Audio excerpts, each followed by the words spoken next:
الشیطان الرجیم بسم اللہ الرحمن الرحیم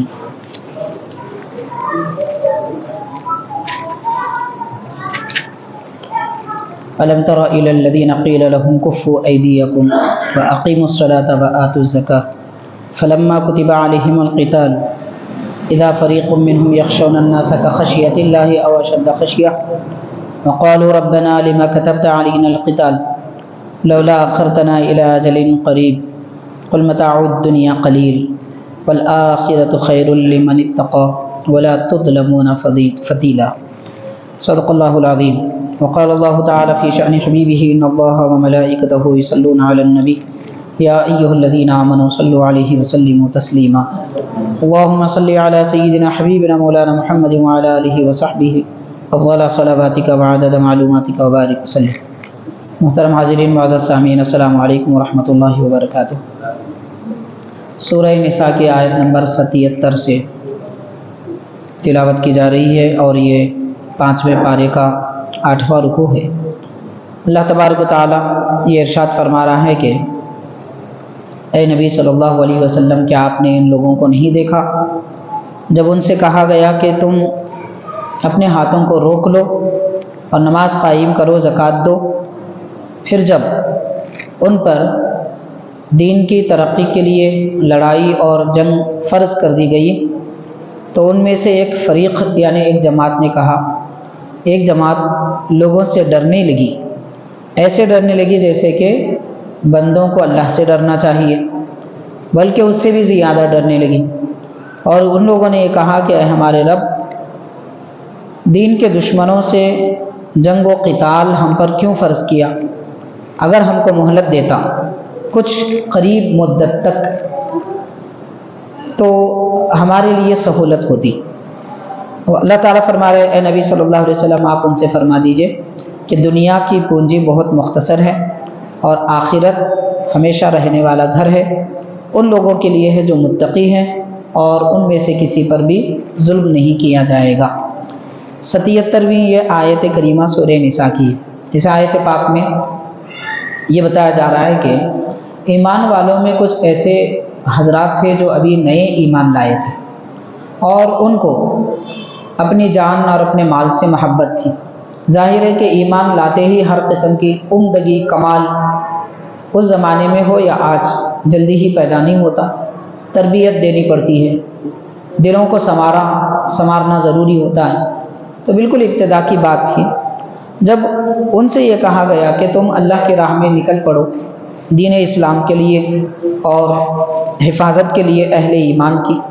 جو دشمن اسلام کو مٹانا چاہتے ہیں، اہل اسلام کو نیست و نابود کرنا چاہتے ہیں، ان سے تم لڑائی کرو، جنگ کرو۔ جب یہ کہا گیا تو ان لوگوں نے کہا کہ اللہ ہم کو مہلت عطا فرما، اتنا جلدی ہم کو یہ اجازت اور حکم نہ دے کہ ہم غیروں سے لڑائی کریں۔ اللہ تعالیٰ یہ فرما رہا ہے کہ اے نبی صلی اللہ علیہ وسلم آپ ان لوگوں سے یہ فرما دیجئے کہ دنیا بہت تھوڑی ہے، یعنی ان کو ڈر اس بات کا ہے کہ دین کے دشمنوں سے اگر وہ درپے ہو جائیں گے میدان لڑائی میں تو مرنے کا اندیشہ ہے، یا پھر مال چھین لیے جانے کا اندیشہ ہے، یا پھر قید ہونے کا اندیشہ ہے۔ تو یہ سب مصیبتیں تو انسان کی زندگی میں آتی رہتی ہیں اور موت کا وقت مقرر ہے، اس کو کوئی ٹال نہیں سکتا، تو اس میں ڈرنے کی کیا بات ہے۔ دوسری بات یہ بتائی جا رہی ہے کہ وہ اللہ سے جیسا ڈرنا تھا لوگوں سے ویسے ڈر رہے ہیں۔ تو حاضرین یہ دو اہم ایمان والوں اہم صفات ہیں جو مومنین کے دل میں نہیں ہونی چاہیے، یعنی ایک مومن کو موت کا ڈر نہ ہو اور مومن اللہ تعالیٰ کے سوا کسی سے نہ ڈرے۔ یہ دو صفات اگر ہیں تو وہ کامل مومن ہوتا ہے۔ اب اس کی اگر مثالیں دی جائیں تو ہزاروں مثالیں ہم کو ملیں گی۔ حضرت حنظلہ رضی اللہ تعالیٰ، نبی کریم صلی اللہ علیہ وسلم کی طرف سے اعلان کر دیا گیا کہ میدان لڑائی میں جانا ہے۔ حضرت حنظلہ کی اسی دن شادی ہوئی تھی۔ آپ نے اپنی اہلیہ کو یہ فرما دیا، سمجھا دیا کہ حضور پاک صلی اللہ علیہ وسلم کے حکم پر مجھے لڑائی کے لیے جانا ہے، تو آپ فوراً اپنے گھر سے نکل گئے۔ اتنی بھی تاخیر نہیں فرمائی کہ غسل کر سکے، اور اتنی تاخیر کرنا انہوں نے گوارا بھی نہیں کیا، میدان جنگ میں چلے گئے، شہادت واقع ہو گئی۔ صحابہ کرام جب شہیدوں کی نعشیں ڈھونڈ رہے تھے، تلاش کر رہے تھے، حضرت حنظلہ رضی اللہ تعالیٰ عنہ نہ غازیوں میں مل رہے تھے نہ شہیدوں میں مل رہے تھے، یعنی جو بحیات ہیں ان میں بھی نہیں تھے، جو وصال کر گئے تھے ان میں بھی نعشیں نہیں تھی۔ حضور پاک صلی اللہ علیہ وسلم سے عرض کیا گیا تو پیارے آقا نے فرمایا میں دیکھ رہا ہوں کہ حنظلہ کی نعش کو فرشتے آسمانوں میں اٹھا لے گئے ہیں اور فرشتے جنت کے پانی سے، جنت کے نہر سے ان کو غسل دے رہے ہیں۔ پھر کچھ دیر کے بعد حضرت حنظلہ رضی اللہ تعالیٰ عنہ کی نعش مبارک زمین پر لائی گئی تو آپ کے بدن سے پانی کے قطرے ٹپک رہے تھے، جیسے کسی کو غسل دیا جاتا ہے۔ تو حاضرین کرام، اسلام کے لیے جان قربان کر دینے کے لیے ایک لمحے کے لیے بھی اس زمانے میں لوگ پیچھے نہیں ہٹتے تھے، قدم پیچھے نہیں ہٹاتے تھے۔ اور آج امت مسلمہ کا حال یہ ہے کہ ہر بات پر ڈر ہے، خوف ہے، نیند قربان نہیں کرنا چاہتے، مال قربان نہیں کرنا چاہتے، اپنا وقت قربان نہیں کرنا چاہتے، مصروفیات میں گھرے ہوئے ہیں، دنیا کے کاموں میں گھرے ہوئے ہیں۔ تو خوف نہ ہو اور موت کا ڈر نہ ہو، لوگوں سے نہ ڈرے اور موت سے نہ ڈرے، یہ دو اگر ڈر ایمان والوں کے دل سے نکال دیے جائیں تو ماشاءاللہ پھر وہ کامیاب ہیں۔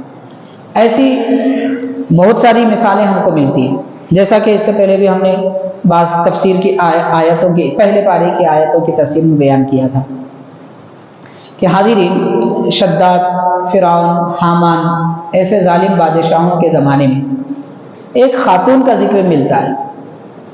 ان کا ذکر یہ ملتا ہے کہ وہ فرعون کی بیٹی کی خادمہ تھی، فرعون کی بیٹی کی خادمہ تھی، اور ان کے ہاتھ سے کنگا کرتے کرتے بیٹی کے بال سنوارتے ہوئے کنگا زمین پر گر گیا، تو انہوں نے کنگا گرتے ہی فوراً استغفر اللہ کہا اور اللہ تعالیٰ کا نام لیا۔ تو یہ سن کر فرعون کی بیٹی نے کہا کہ تم یہ کس کا نام لے رہے ہو؟ تم خدا کہہ رہے ہو؟ کیا میرے والد کے سوا بھی، یعنی فرعون کے سوا بھی کوئی خدا ہے؟ تو وہ خاتون نے کہا کہ تمہارا باپ فرعون بادشاہ ہے، وہ خدا نہیں ہے، اللہ تعالیٰ تو ایک ہے، وحدہ لا شریک لہ ہے، میں اس کا ذکر کر رہی ہوں، اس کے دربار میں معافی طلب کر رہی ہوں۔ تو یہ سن کر بادشاہ سے جب بیٹی نے شکایت کی تو اس خاتون کے دو لڑکے تھے، ایک لڑکے کو جو بڑے تھے یعنی چلنے پھرنے والے تھے، ان کو ماں کے سامنے کھولتی ہوئی آگ میں ڈال دیا گیا اور کہا کہ تم فرعون کو خدا مانو، مگر انہوں نے نہیں مانا۔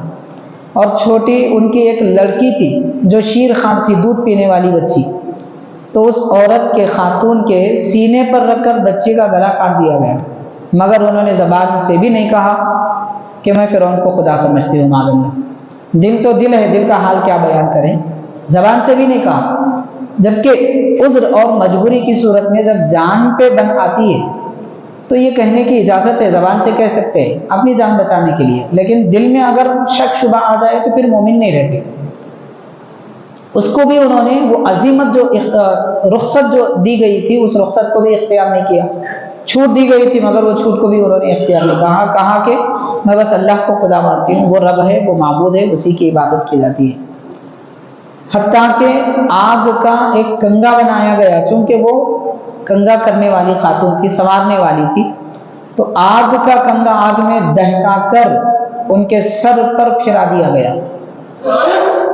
دنیا سے رخصت ہو گئی، شہید ہو گئی، مگر زبان سے کوئی ایک کلمہ کفر شرک کا نہیں جاری کیا۔ ایسے باہمت حضرات ہوتے تھے، ان کو لوگوں سے ڈر نہیں ہوتا تھا، اللہ سے ڈر ہوتا تھا۔ آج وہ کیفیتیں کہاں ہیں؟ چند ہزار روپیوں کے لیے، تھوڑے سے کاروبار کے لیے لوگ ایمان بھی بیچتے رہے اور صحیح عقائد کو بھی چھوڑ دے رہے، جو پیسے دے رہا ہے اس کے پیچھے بھاگ رہے ہیں، دوڑ رہے ہیں، غیر مسلمین کے تہواروں میں شریک ہو رہے، کفر و شرک کی محفلیں ہیں اس میں شریک ہو رہے ہیں، معاذ اللہ، استغفر اللہ۔ بعض لوگ تو جو ہے ان کے تہواروں پر مبارکبادی دے رہے ہیں۔ یہ حال ہو چکا ہے آج۔ اسلام کے احکام کیا ہیں، عقیدہ صحیح رکھنے کی تربیت کیا ہے، یہ تو کوئی جانتا ہی نہیں۔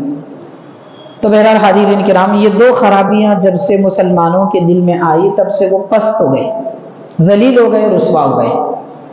خوف لوگوں کا نہ ہو، خوف موت کا نہ ہو۔ اب آدمی ڈرتا کیوں ہے؟ دنیاوی پونجی کے لیے، کہ اگر میں حق بات کہوں گا یا حق کو مان لوں گا تو میرا کاروبار صحیح نہیں ہوگا، میری زمین جائیداد چھین لی جائے گی، یا پھر مجھے مار دیا جائے گا، میرے بال بچے ہیں، گھر بار ہے، یہ فکر ہوتی ہے۔ اللہ تعالیٰ فرما رہے ہیں، نبی صلی اللہ علیہ وسلم آپ فرما دیجئے کہ دنیا تو بہت تھوڑی ہے، دنیا کا ساز و سامان، دنیا کی پونجی یہ بہت تھوڑا ہے، آخرت سب سے بڑی جگہ ہے، اور جو پرہیزگار ہیں ان کے لیے آخرت ہے۔ تو آخرت کا تصور مومن کے دل میں ہو، اور آخرت میں لوگوں پر ظلم نہیں کیا جائے گا۔ کتنا نہیں کیا جائے گا؟ فتیلہ۔ فتیل کا مطلب کھجور کے اندر گٹھلی ہوتی ہے، گٹھلی کے اوپر ایک سفید پردہ ہوتا ہے، اس کو فتیل کہتے ہیں۔ مطلب اتنا باریک جو کھجور کے چھلکے گٹھلی پر ہوتا ہے، اتنا بھی ظلم کسی پر نہیں کیا جائے گا۔ اللہ تعالیٰ عدل و انصاف فرمانے والا ہے۔ ارشاد فرمایا، اینما تکونوا یدرککم الموت ولو کنتم فی بروج مشیدہ، تم جہاں بھی رہو موت تو تمہارے پاس آئے گی، اگرچہ کہ مضبوط قلعے میں بھی تم بند کر لو اپنے آپ کو، مضبوط قلعے میں بھی بند کر لیں گے تو موت تو آتی ہے، موت کو کوئی دیوار بھی نہیں روک سکتی اور قلعہ بھی نہیں روک سکتا۔ حاضرین کرام، حضرت سیدنا خالد بن ولید رضی اللہ تعالی عنہ، خالد بن ولید رضی اللہ تعالیٰ عنہ کا آخری وقت آیا تو آپ کی آنکھوں سے آنسو جاری تھے۔ لوگوں نے کہا کہ اے خالد، کیا آخری وقت آیا اس لیے رو رہے؟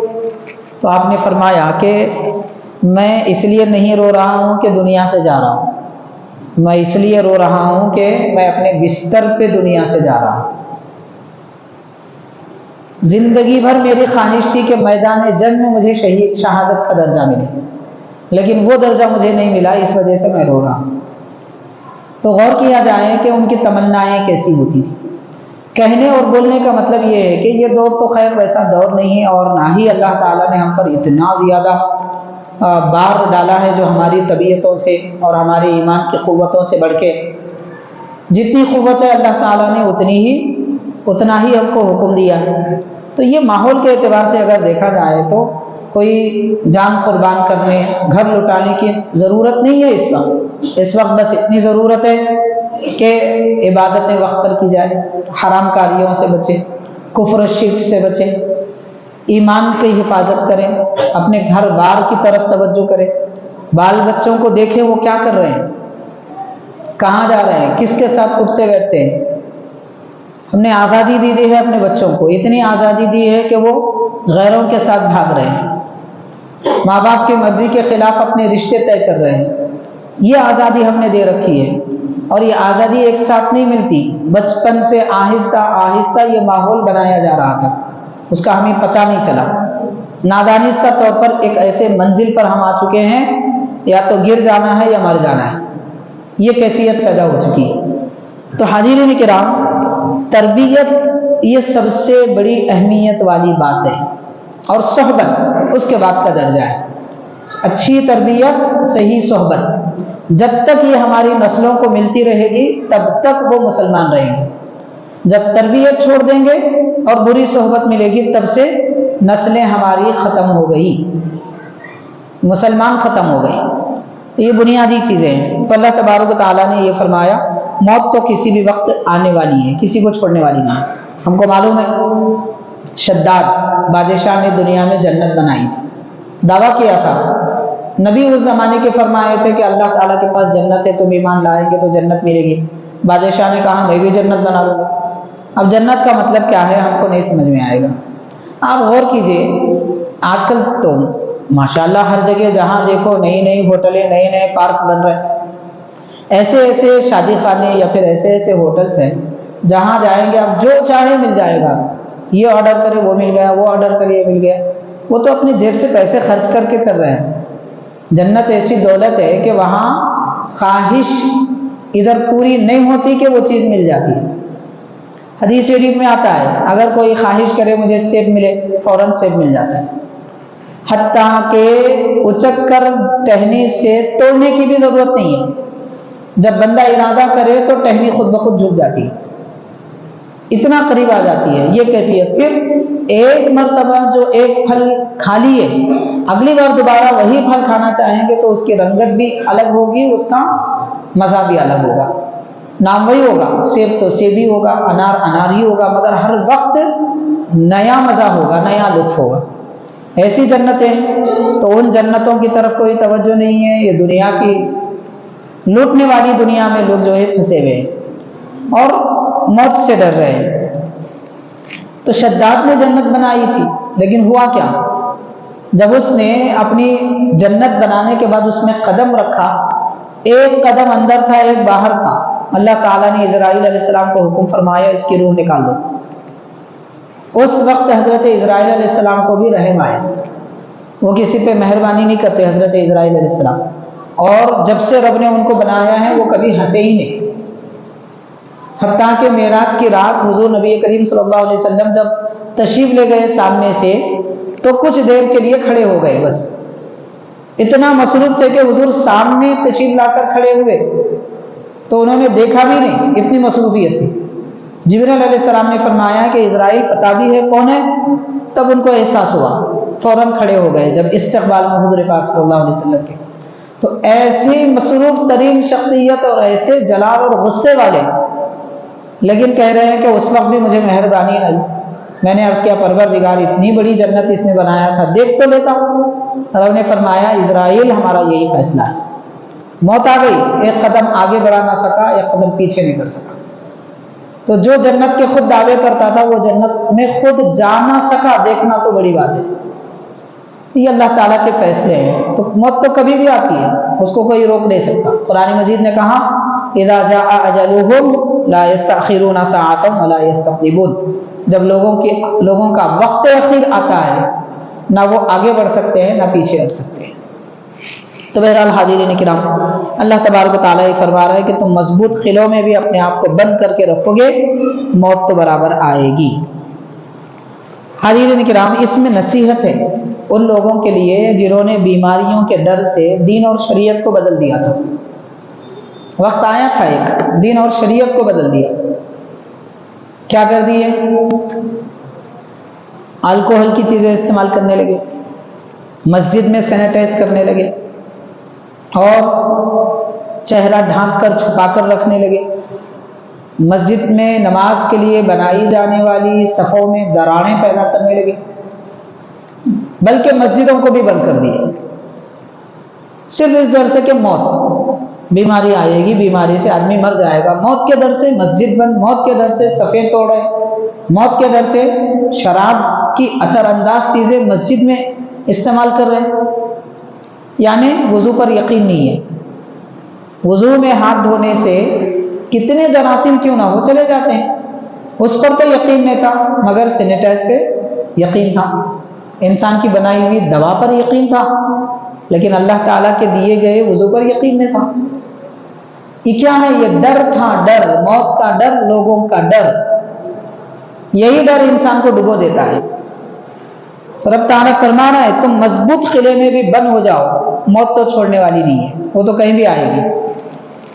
ارشاد فرمایا کہ ان لوگوں کا یہ حال بھی تھا وَإِن تُصِبْهُمْ حَسَنَةٌ يَقُولُ هَذِهِ مِنْ عِنْدِ اللَّهِ، کوئی اچھی چیز ان کو پہنچتی تو کہتے اللہ تعالیٰ کی طرف سے، وَإِن تُصِبْهُمْ سَيِّئَةٌ يَقُولُ هَذِهِ مِنْ عِنْدِكَ، اور کوئی بری بات پہنچتی ہے تو کہتے تھے کہ یہ تیری طرف سے، یعنی جس آدمی سے اندیشہ ہوتا اس سے کہتے کہ یہ تیری طرف سے، جبکہ اچھائی اور برائی، نیکی اور بدی، یعنی اس کی توفیق اللہ تعالیٰ کی طرف سے ہوتی ہے۔ رب نے فرمایا قل، اے نبی آپ فرما دیجئے کل من عند اللہ، سب کا سب اللہ تعالیٰ کی طرف سے، لا یکادون یفقہون حدیثا، قال فما لہؤلاء القوم، رب تعالیٰ فرما رہے کیا ہوا ان لوگوں کو، یہ اللہ تعالیٰ کے فرمان کو اتنا بھی نہیں سمجھتے کہ خیر ہو یا شر، خالق اس کا اللہ تبارک و تعالیٰ ہے، اور اللہ تعالیٰ ہی کی طرف سے اچھائی بھی پہنچتی ہے، برائی بھی پہنچتی ہے۔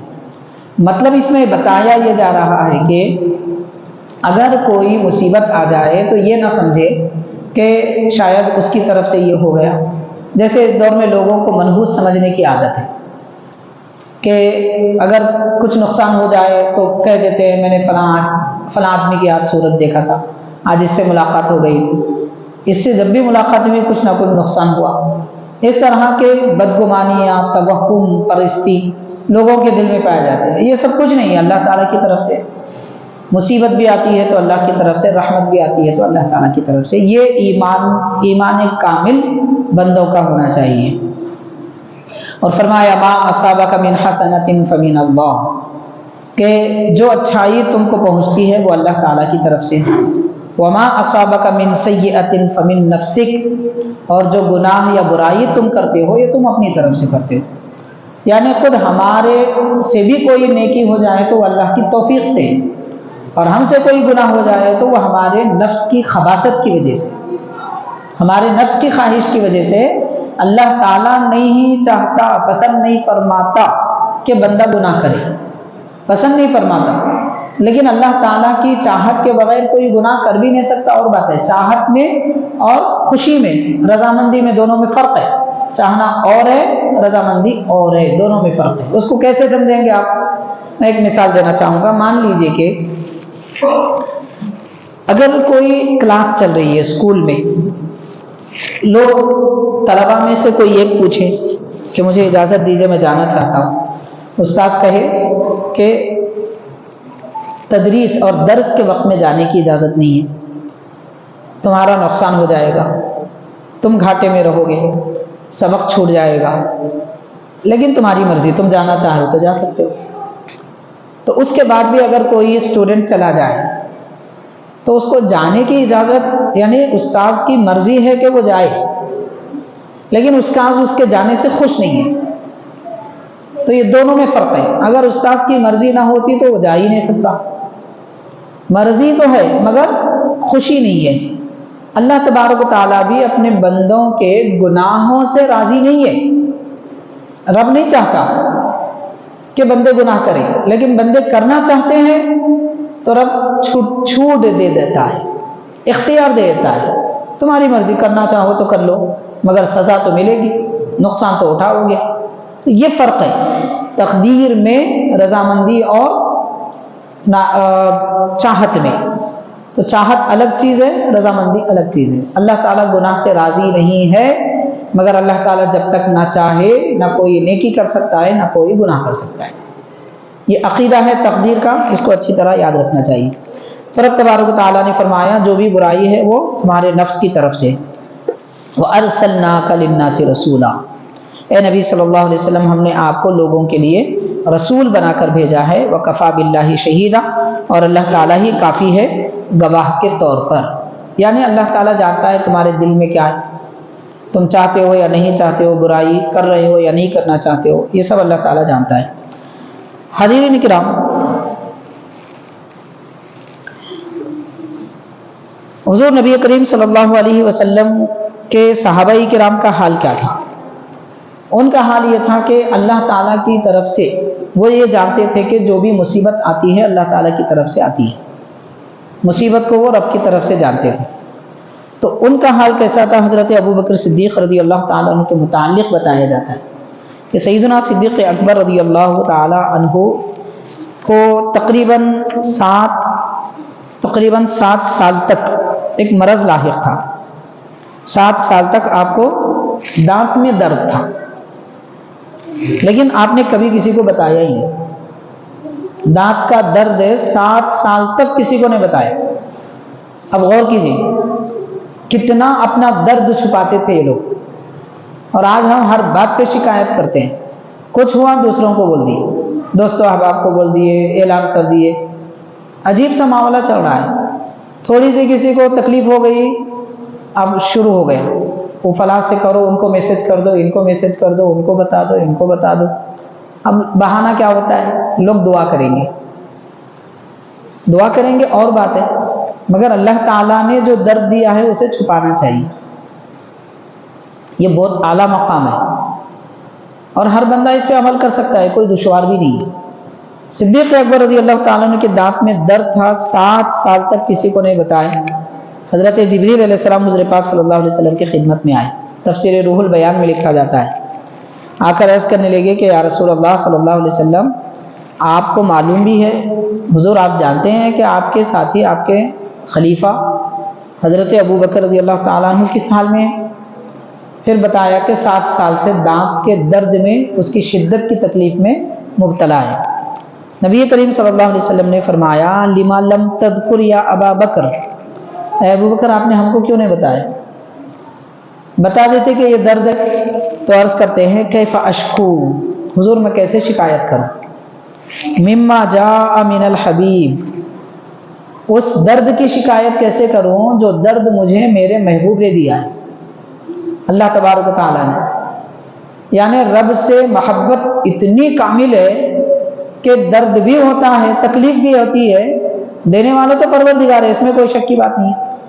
کون کہہ سکتا ہے کسی اور کی طرف سے تکلیف ہوتی ہے؟ درد بھی رب دیتا ہے، دوا بھی رب دیتا ہے، بیمار بھی وہی بناتا ہے، علاج بھی وہی کرتا ہے، شفا بھی وہی دیتا ہے، ہنساتا وہی ہے، رلاتا وہی ہے۔ قرآن پاک میں ہے سب میں جو کہہ رہا هو الذی، وہی پروردگار ہے جس نے تم کو ہنسایا ہے، رلایا ہے، درد دیا ہے، ساری نعمتیں اسی کی طرف سے۔ بندے کو کتنی محبت ہونا چاہیے پروردگار سے۔ صدیق اکبر رضی اللہ تعالیٰ عنہ فرما رہے ہیں میرے محبوب نے مجھے درد دیا، میں کیسے ظاہر کروں؟ کیسی فکر تھی، کیسی سوچ تھی، کیا تصورات تھے، قربان جائے۔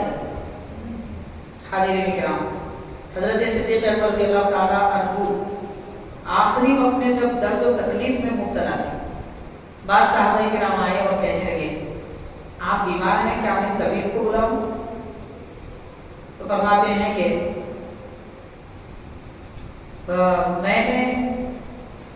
میں نے طبیب سے اپنا علاج ذکر کر دیا ہے، کسی اور طبیب کو بلانے کی ضرورت نہیں ہے۔ طبیب کا مطلب شفا دینے والا، یعنی میں نے اللہ سے عرض کر دیا ہے، اب کسی اور ڈاکٹر کو بلانے کی ضرورت نہیں ہے۔ تو صحابہ نے پوچھا کیا کہا طبیب نے؟ تو آپ نے فرمایا، طبیب نے یہ فرمایا کہ میں نے ہی تمہیں بیمار بنایا، میں نے ہی تمہیں بیمار بنایا۔ تو فرماتے ہیں اس کے بعد کہ جب میرے رب نے مجھے بیمار کیا ہے پھر میں کسی اور سے علاج کیوں کراؤں؟ غور کیجئے کہ کیا صبر و رضا کا درجہ تھا، کیسا معیاری مقام تھا۔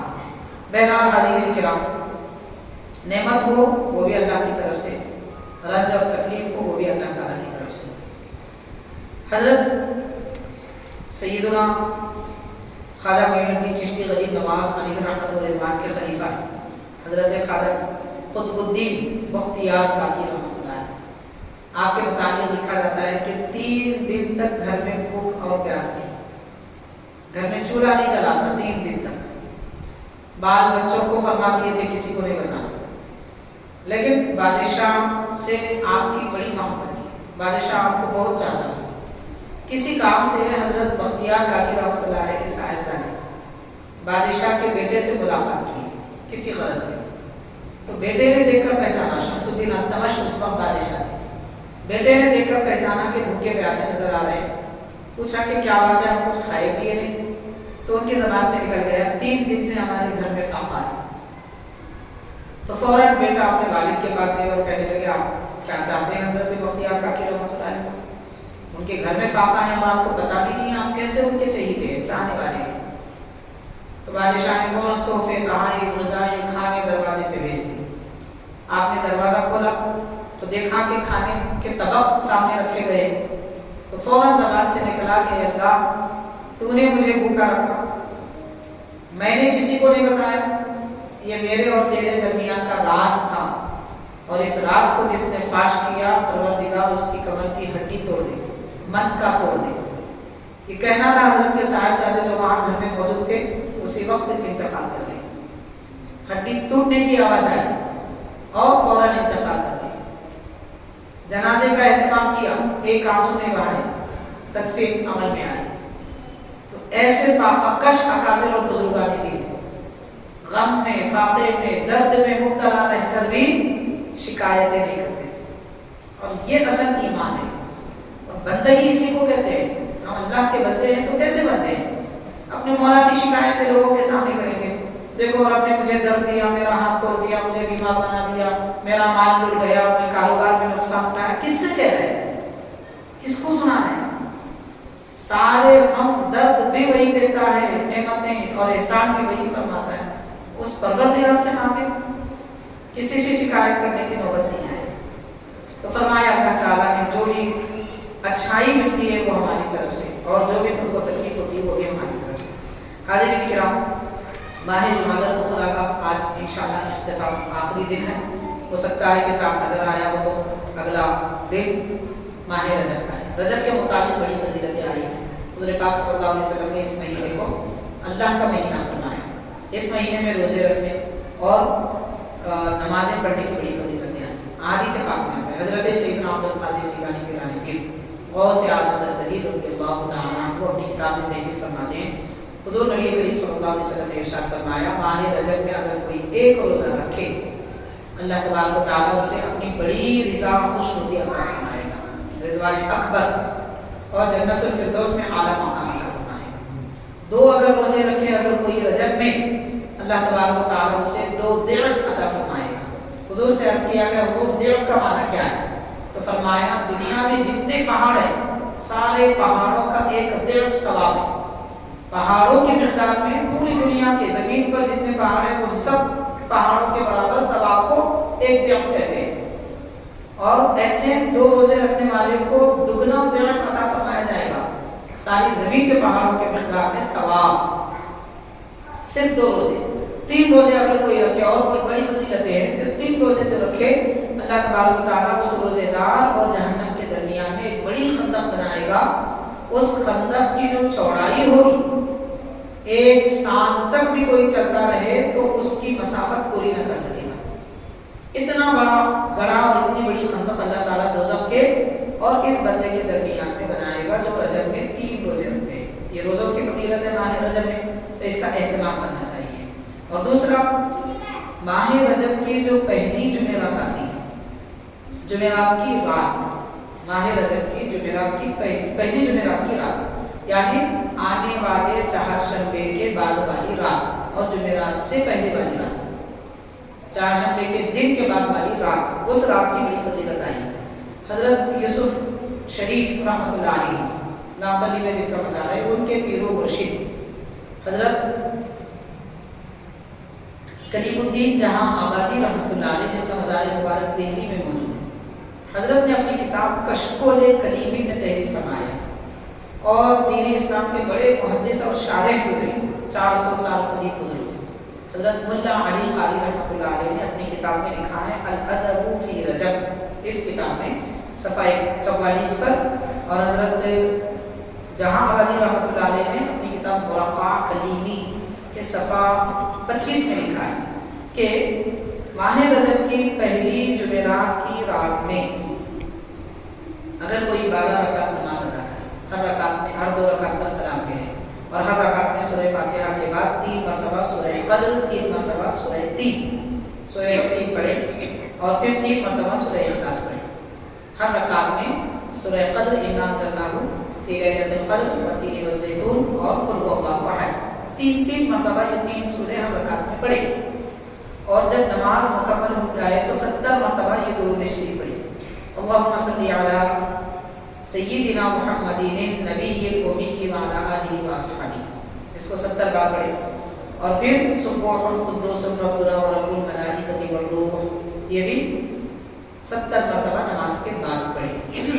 تو یہ رات اللہ تعالیٰ نے عطاؤں کی رات بنایا. اس رات کا نام ہی لیلۃ العطایا ہے، یعنی وہ رات کے جس میں اللہ تبارک و تعالیٰ بندوں کو انعام و اکرام سے نوازتا ہے.